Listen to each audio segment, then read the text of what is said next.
The desert wind carried nothing but dust and regret across the barren expanse of Samuel Tucker's ranch. For 3 years, he had lived in the shadow of the Sangre de Cristo Mountains, where the land stretched endlessly toward horizons that promised nothing and delivered less.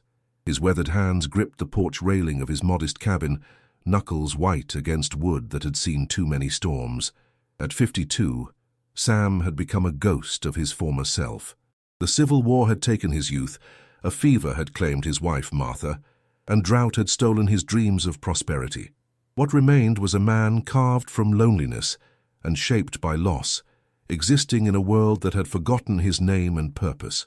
The sun hung low like a copper coin in the vast sky, casting long shadows across the scrubland where his few remaining cattle grazed. Sam counted them daily, 17 head, down from the 100 he'd started with. Each lost animal represented another piece of his hope scattered to the wind. Inside the cabin, silence reigned supreme. No laughter echoed from the kitchen where Martha once hummed while preparing meals. No children's voices called from the yard where he'd imagined teaching his sons to ride and rope. Only the persistent tick of an old clock marked the passage of time, each second a reminder of the emptiness that had become his constant companion. Sam walked to the window and gazed out at the barn where his horse Buck stood in the corral. The old gelding was his only real company now, a faithful beast who asked for nothing more than feed and water.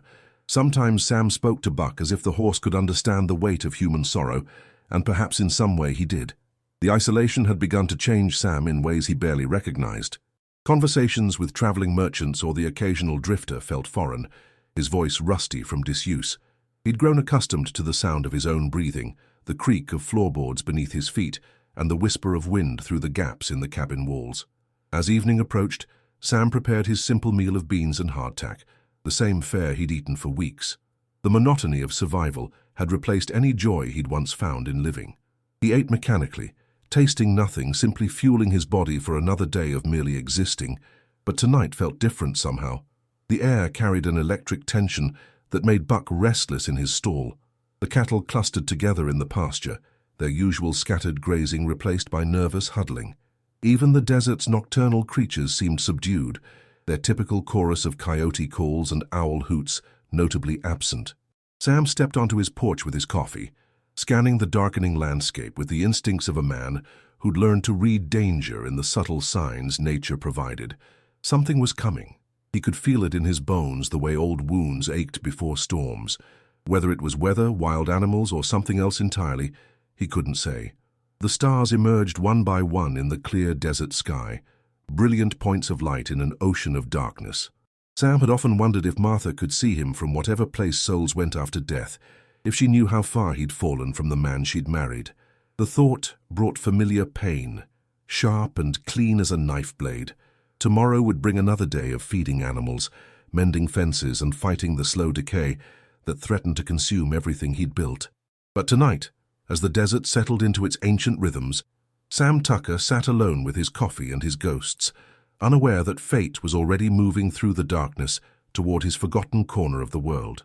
The last thing he noticed before heading inside was the unusual silence. No wind, no animal sounds, just the profound quiet that sometimes precedes moments that change everything. The scream pierced the night like a blade through silk, jolting Sam from his restless sleep. For a moment, he lay still in his narrow bed, wondering if the sound had been part of a dream. Then it came again, a woman's voice, high and desperate, carrying pain and terror across the desert air. Sam shot upright, reaching for the old Springfield rifle that never left his bedside. His bare feet hit the cold floor as he moved toward the window, peering out into the moonlit landscape. The sound had come from the direction of Devil's Creek, a narrow wash that carved through the rocky terrain about a quarter-mile from his cabin. Without hesitation, he pulled on his boots and coat, checking his rifle and grabbing a handful of cartridges. Whatever was happening out there, he couldn't ignore it. The war had taught him many hard lessons, but one truth remained constant. When someone cried out in the darkness, decent men answered. Buck snorted nervously as Sam approached the corral, sensing his master's urgency. Sam threw a bridle over the horse's head and vaulted onto his bare back, something he hadn't done in years. They rode hard toward the sound, Buck's hooves drumming against the packed earth as they navigated between stands of mesquite and prickly pear cactus. The moon provided enough light to see the basic contours of the land, but shadows played tricks with depth and distance. Sam slowed Buck as they neared the creek bed, listening intently for any sound that might guide him to whoever needed help. That's when he saw them. In a small clearing beside the dried creek bed, a young Apache woman sat pressed against a large boulder, her dark eyes wide with fear. She was clearly pregnant, her condition obvious even in the pale moonlight. Between her and Sam, not 20 feet away, a massive mountain lion crouched in the classic hunting pose, its powerful shoulders bunched for a killing strike. The cat hadn't noticed Sam yet, its complete attention focused on the woman who represented easy prey in her vulnerable state. Sam could see the predator's muscles coiling, preparing for the leap that would end the confrontation in seconds. Time slowed to a crystalline moment of clarity. Sam raised his rifle, knowing he'd have only one shot before the puma would either flee or turn its attention to him. The woman's eyes found his across the clearing, and in that instant he saw not just fear, but a fierce determination to protect the life she carried. The Springfield's report shattered the desert silence like thunder. The heavy .58 caliber bullet took the mountain lion high in the shoulder, spinning it away from its intended victim. The wounded cat snarled and scrambled for the rocks, disappearing into the shadows as quickly as it had appeared. Sam slid down from Buck's back, keeping his rifle ready as he approached the woman. She watched him warily, one hand pressed to her swollen belly, the other gripping a small knife that would have been useless against the puma. Her breathing came in short gasps, and Sam could see she was exhausted. "It's all right," he said softly, showing his empty hands after setting the rifle aside. "I'm not going to hurt you." She didn't respond, but her dark eyes tracked his every movement. Sam could see she was young, probably no more than 20, with long black hair and the high cheekbones characteristic of the Apache people. Her doe-skin dress was torn and dirty, suggesting she'd been traveling for some time. "Are you hurt?" Sam asked, gesturing to himself and then to her, hoping basic communication might work where words failed. The woman shook her head slightly, but Sam could see she was struggling. Whether from exhaustion, fear, or the advanced state of her pregnancy, she needed help. The desert at night was no place for anyone in her condition, especially with predators like the mountain lion prowling the area. Sam pointed to himself and said, "Sam," then gestured toward his distant cabin. Understanding flickered in her eyes, followed by what might have been gratitude. She nodded once, a small movement that carried enormous trust. Helping her to her feet required careful patience. She was proud, refusing to lean on him more than absolutely necessary, but Sam could feel her trembling with exhaustion. Getting her onto Buck's back took time and gentle persistence, but finally they were moving toward the cabin, riding slowly through the night.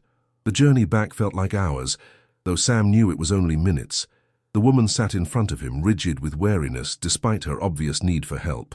Sam found himself wondering about her story, where she'd come from, why she was alone, and what had brought her to his desolate corner of the territory. As they approached the cabin, Sam made a decision that surprised him.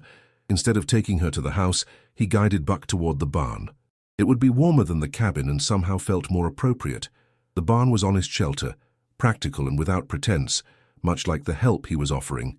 Inside the barn, Sam quickly prepared a bed of fresh hay and covered it with his own horse blankets. The woman settled onto the makeshift bed with visible relief, her hand never leaving her belly. Sam lit a lantern and hung it from a beam, casting warm light over the scene. Looking at her now, Sam felt something stir in his chest that he'd thought long dead. The simple satisfaction of being needed, of having purpose beyond mere survival. For the first time in 3 years, he was not alone in his struggle against the indifferent universe. The first light of dawn crept through the barn's weathered boards, painting golden stripes across the hay-strewn floor. Sam had dozed fitfully in a chair beside the makeshift bed, his rifle across his knees, listening to every sound the desert night offered. The woman had slept deeply, exhaustion finally claiming her, one hand still resting protectively over her unborn child. As consciousness returned, Sam studied his unexpected guest in the growing light.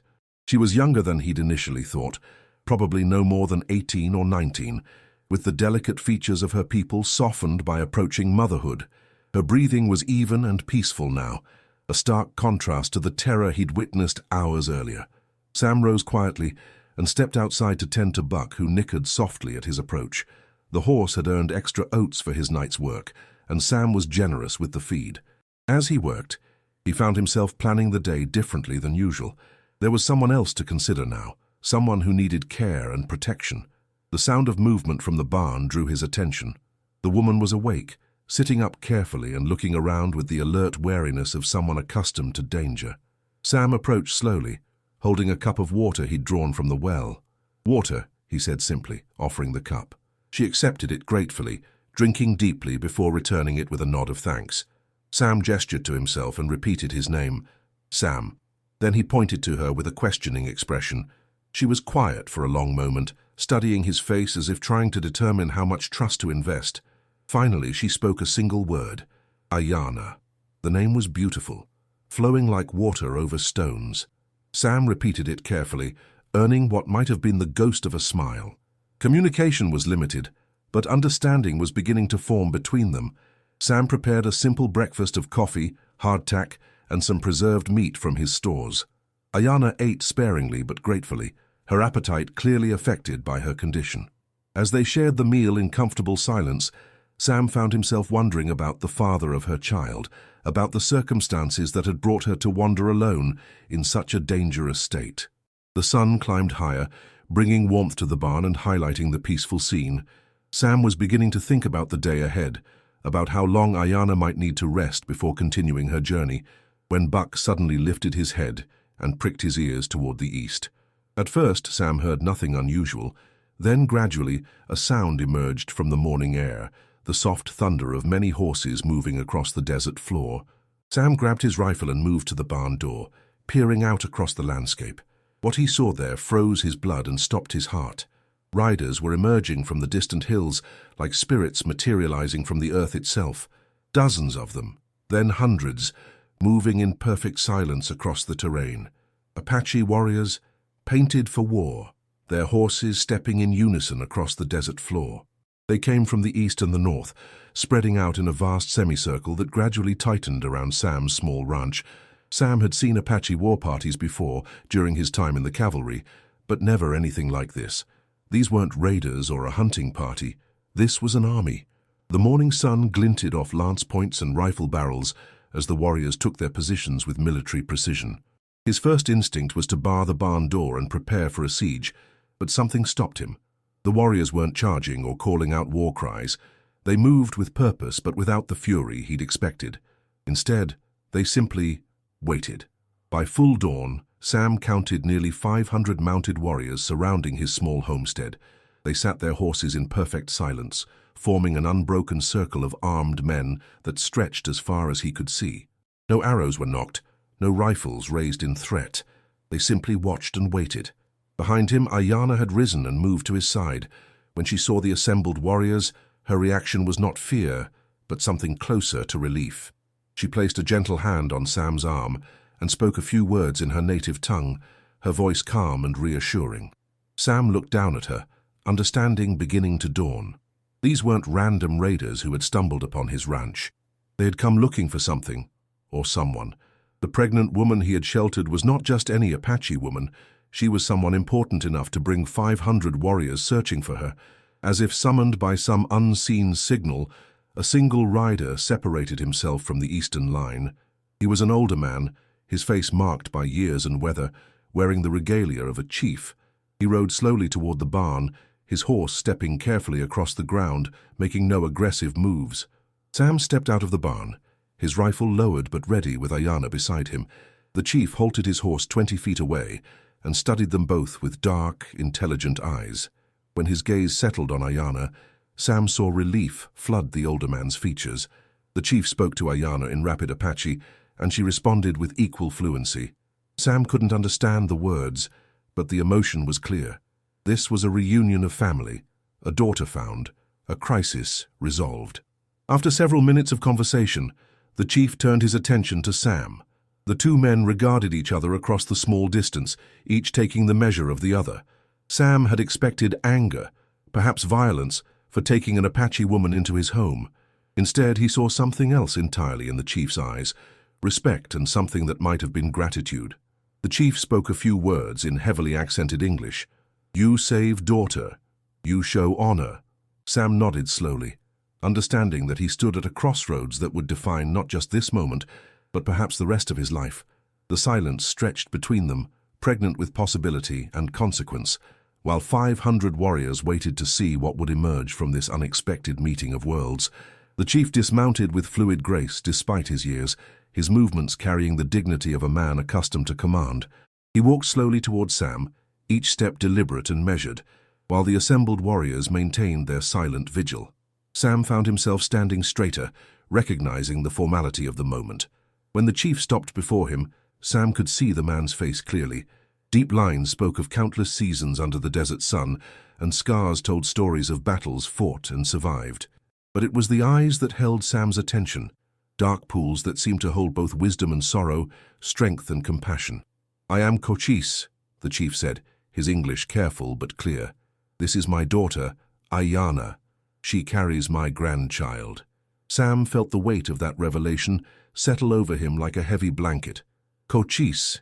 Even isolated as he was, Sam knew that name. The great Apache chief, leader of the Chiricahua, a man whose reputation stretched across the entire Southwest. And Sam had unknowingly sheltered his daughter and grandchild. "Sam Tucker," he replied, extending his hand in the white man's greeting. After a moment's hesitation, Cochise grasped it firmly. "You faced Mountain Lion alone," Cochise said, his eyes never leaving Sam's face. "You brought her to safety. You asked nothing in return." Sam shrugged uncomfortably. Any decent man would have done the same. Cochise's weathered face creased in what might have been amusement. Many men, few decent. He turned to look at his daughter, who had moved to stand beside a tall young warrior who had dismounted and approached the group. The resemblance between the young man and Ayana marked him clearly as family, perhaps a brother or cousin. The young warrior spoke rapidly to Cochise in Apache, gesturing toward Sam and the barn. Sam caught none of the words, but the tone was clearly one of respect and amazement. Ayana added her own voice to the conversation, her words earning nods of approval from both men. When the conversation ended, Cochise turned back to Sam. "My daughter tells me you have lost much. Wife, children that never came, dreams that died with them." Sam stiffened, wondering how Ayana could have understood so much from their limited interaction. Perhaps it was simply the way grief marked a man, obvious to those who knew how to look. "My people also know loss," Cochise continued. "We know the pain of empty lodges, of silence where laughter should be. But we also know that sometimes when a man saves a life, he saves more than he knows." The chief gestured toward the assembled warriors. 500 men rode through the night to find my daughter. Fathers, brothers, sons, all willing to die for family. You alone faced death for a stranger. This is the greater courage. Sam felt heat rise in his cheeks. "I didn't think about courage. I just did what needed doing." "Yes," Cochise said simply. "This is why courage is rare." The chief walked to his horse and retrieved something from his saddle, a leather bundle wrapped in intricate beadwork. He returned and held it out to Sam. "This belongs to my father's father, war chief of our people before the white man came to this land. It has protected my family for 7 generations." Sam hesitated to accept such an obviously valuable gift, but Cochise pressed it into his hands. The leather was soft with age, and the beadwork was exquisite, patterns that seemed to tell stories in colors and shapes Sam couldn't read, but somehow understood. "I cannot repay the debt I owe you," Cochise said. "My daughter lives because of your courage. My grandchild will draw breath because you chose to act. But I can offer you something more valuable than gold or cattle." The chief gestured again toward his warriors.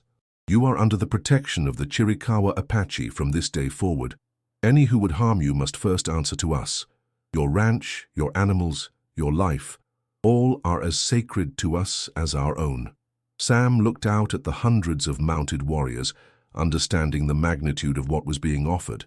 In a land where Apache raids were feared and Apache justice was swift, he was being granted something unprecedented: safety, security, peace. "But more than protection," Cochise continued, "I offer you family. You have shown yourself worthy of the name brother. Your door will always be open to us, as ours is to you. You will never again face the darkness alone." Ayana approached then, moving carefully but with obvious purpose.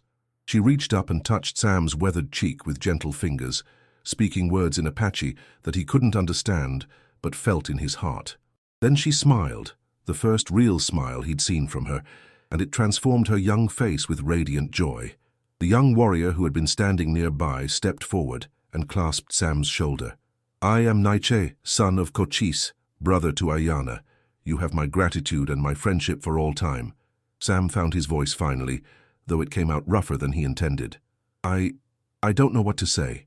"Say you will accept our gift," Cochise replied. "Say you will let us end your long winter of the heart." Sam looked around at the assembled faces. Cochise, with his dignity and strength, Ayana glowing with health and happiness, Naiche with his fierce loyalty and respect. Beyond them, 500 warriors sat their horses in perfect silence, all witnesses to this moment of connection across cultures and understanding. For 3 years, Sam had lived with nothing but ghosts and regrets. He had convinced himself that his story was over, that he was simply waiting for death to claim what life had forgotten. But standing here in the morning sun, surrounded by people who had chosen to call him family, he felt something he'd thought lost forever. "Hope. I accept," Sam said quietly. "And I'm honored by it." Cochise nodded solemnly, then raised his hand. Across the desert, 500 warriors turned their horses and began to disperse, melting back into the landscape as silently as they had appeared. But they left behind something that would remain forever, a bond forged in courage and sealed in honor. As the last riders disappeared into the distant hills, Sam stood beside his barn with his new family, watching the sun climb toward its zenith. The desert no longer seemed empty or hostile. Instead, it felt like home, a place where a lonely man had found his purpose by choosing to protect life rather than merely preserve his own. That evening, as Ayana and Naiche prepared to rejoin their people, Sam realized that saving one life had indeed saved another, his own. In the space between sunset and sunrise, he had rediscovered what it meant to be fully human, and for the first time in years, he looked forward to tomorrow. The desert wind still carried dust across his land, but now it also carried something else, the promise that no good deed goes unnoticed, and no act of courage goes unrewarded, and no man who opens his heart to others will face the world alone. Sam Tucker, the forgotten rancher, had become Sam Tucker, the brother to the Apache, and in that transformation, he had found not just purpose, but peace.